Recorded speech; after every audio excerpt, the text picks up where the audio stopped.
Welcome to Python programming class, lecture 9. Today we are entering into unit 2, part 2. Part 1 not completed. We will discuss later after part 2 and part 3. So now coming to the unit 2, part 2, conditionals and recursion. Let's get into the topics. What is the syllabus of this part 2? Floor division and modulus, Boolean expression, logical operators, conditional execution, alternative execution, chained conditionals, nested conditionals, recursion, infinite recursion, keyboard input. These are the topics in this part 2. These 3 topics will be completed in this lecture 9.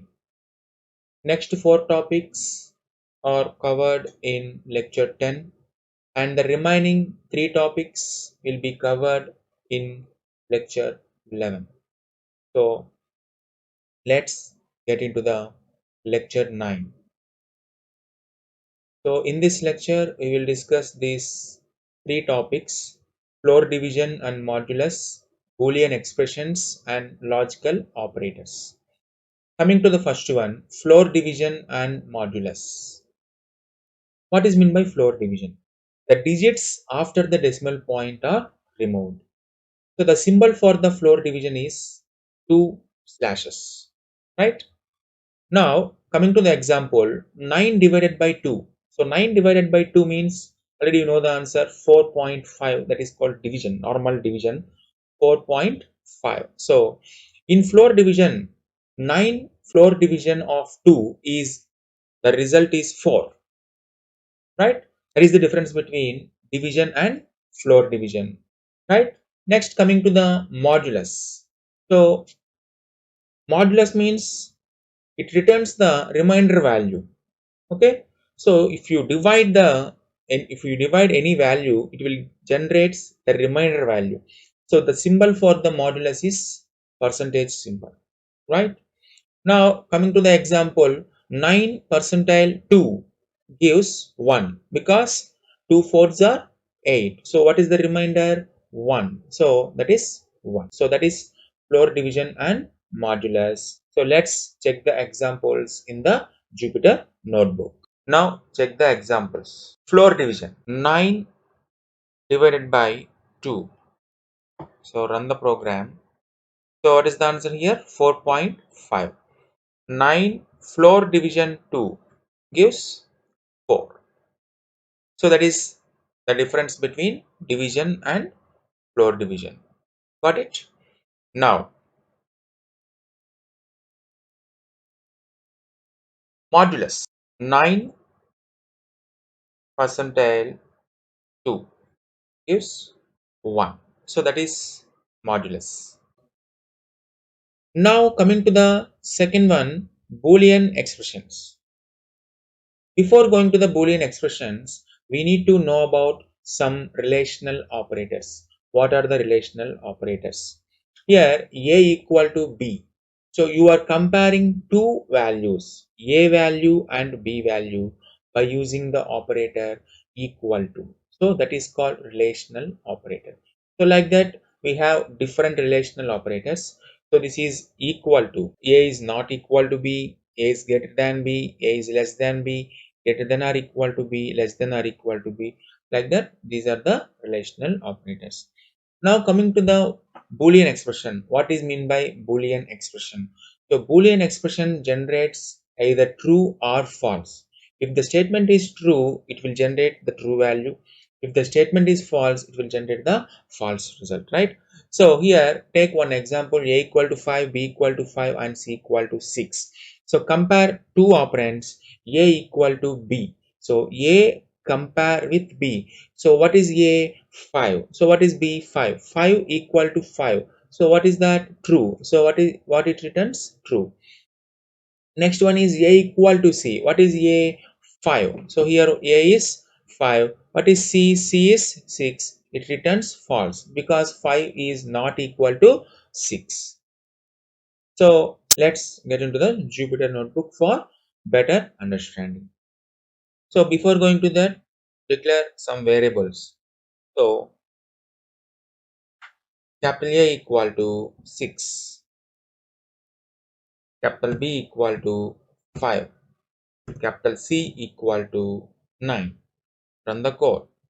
Now A is compared with B by using equal to. So A is equal to B, right? So you will get false because A is 6, B is 5. So you will get false. Similarly, A not equal to B. Run the code. It is true. So that is the false and true Boolean expressions. Take another example. A greater than B. Run it. True. So because A is 6, B is 5. Right? So in this way, the Boolean expressions are executed. Right? Now coming to the third one, logical operators. In Python, we have three different logical operators. One is AND operation, OR operation, and NOT operation. Okay, let's check the examples in the Jupyter notebook. Check the examples for AND, OR, NOT. Right? Take some examples. A equal to 5, B equal to 6, C equal to 5, D equal to 7. So these are the values. So A equal to 5, B equal to 6, C equal to 5, D equal to 7. Now, what is A compare with? A equal to B. It is true or false? It is false because A is 5, B is 6. That is false. What about A equal to C? It is true. Right? Now, combine these two, A equal to B, A equal to C, by using AND. A equal to B and A equal to C. Run it. You will get false. Why? Because what is A equal to B? False. So this is false. And A equal to C is true. False and true is always false. Right? So AND operation means both statements are true, then only you will get true. If any statement is false, you will get false in AND operations, right? Or now check OR condition. OR. So A equal to B is false, A equal to C is true. Run it. You will get true. This is false, this is true. In OR condition, if any one statement is true, you will get true. Okay. Suppose change the second sentence. A is not equal to C. So you will get false because this is false, this is also false. So that is OR operation, right? Now coming to the NOT operation. So let's check here. What is A equal to B? False. Here simply place NOT. You will get true. NOT means opposite. If the result is false, it is true. If the result is true, it is false. So that is NOT operation. Right? Right? These are the logical operations. So that's the today's lecture. Floor division and modulus, Boolean expression, logical operator. Right? We'll meet in the next lecture. Thank you.